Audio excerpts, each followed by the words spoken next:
Guys, ito na naman yung set ng naipon natin.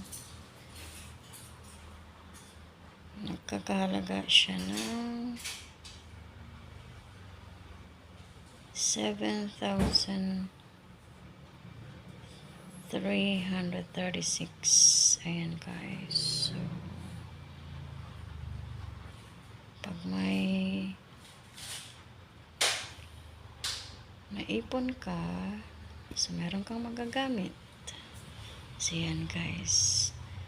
Tig 10 at saka 5 baht. Ayan guys. Yan lang isi-share ko sa inyo. Na napakahalaga ang mag-ipon para pag may kailangan ka, meron kang magagamit. Diba? Ayan guys.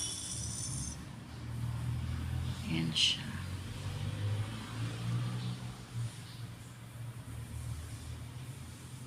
Ayan. Yan yung mga naipon ko. So, ayan. Ilalagay natin yan sa bank. Sa bangko. Para safe.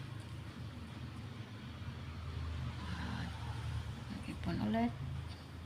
Panibagong ipon ulit. Ganun lang guys. Piso. Yung ano lang yan. Yung 10-10. 5 baht. Ayan. Parang naglalaro ka lang. Kung meron kang 10 baht, automatic yan sa nalagay agad yan sa lagayan ng saving bank. Ayan.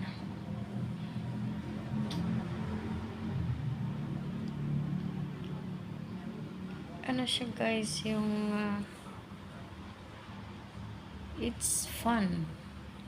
Habang nag-ipon ka, tuwang-tuwa na ako guys pag meron akong 10 at saka 5 baht kasi automatic yan doon na yan sa aking ipon.